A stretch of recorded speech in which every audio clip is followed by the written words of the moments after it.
not start this year. But the message went from Lewis, Superman and also Brownie Black History Month.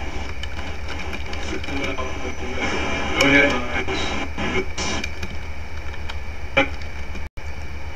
Dennis Kimbro is being asked about Reginald Lewis, and well, he they had a nice piece in USA.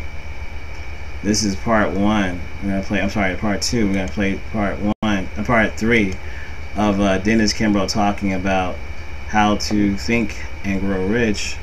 Black choice. He was just asked about Reginald Lewis, and so he's going to be answering. As he started this back up, he's going to be answering the question about Reginald Lewis. And Reginald Lewis, for those of you who don't know, he was the first black man to do a $1 billion transaction business based on his business. He was down with Michael Milken, George Bush the father. Everybody knew Reginald Lewis. He has a museum dedicated to him in Maryland. His wife runs that foundation, the Reginald Lewis Foundation. A couple of pieces in Wall Street Journal. I was interviewed by a writer from the Gannett Services about the same question. As a matter of fact, I was in Denver and I had a phone interview. Reg Lewis is one of the few individuals who I did not get a chance to interview. Very private man. I tried for more than 2 years to get through his lieutenants. The closest I got to Reg Lewis, I had a lengthy conversation with his director of communication.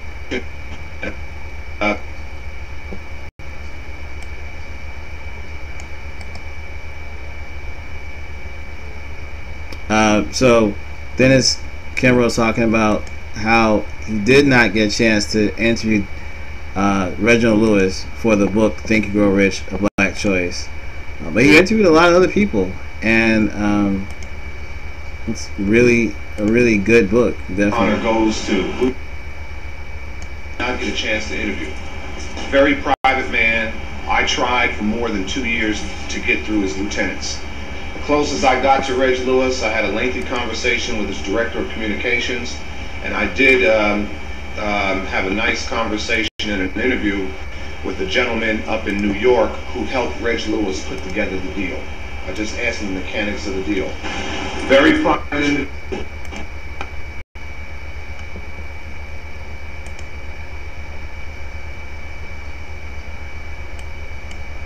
Did. But Reg Lewis was not the first one to put together a leverage buyout. That honor goes to Bruce Llewellyn.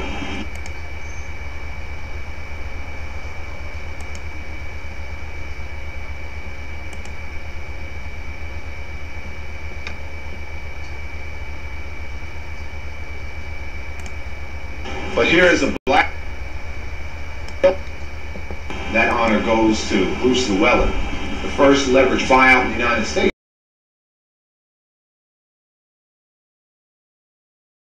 By to spend some time with Bruce Llewellyn, who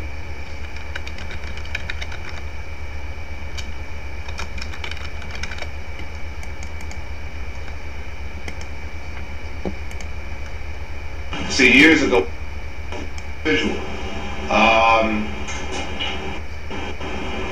It's a real life tragedy that we didn't get to enjoy some of the fruits of what Reg Lewis did.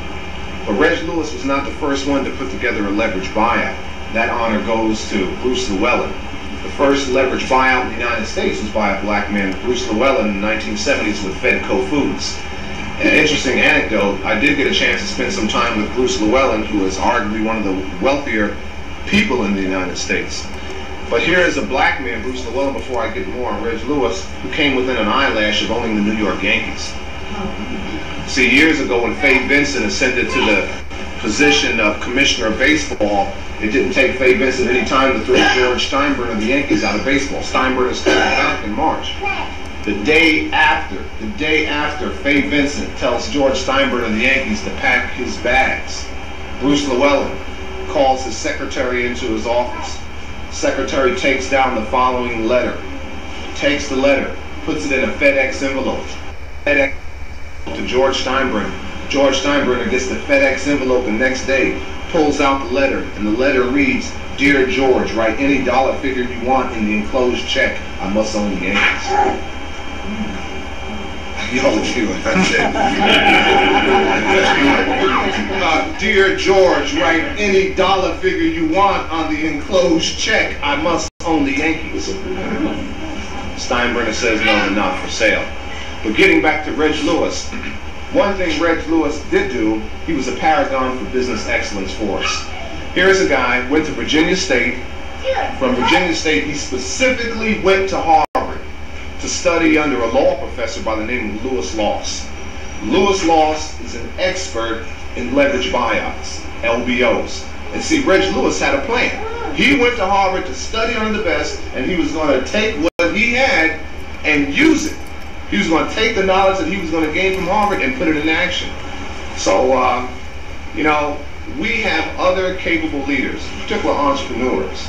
And it is up to us, I guess, writers like myself, or every chance that we can get to shine and let that light on these individuals where they can pass along this baton called success.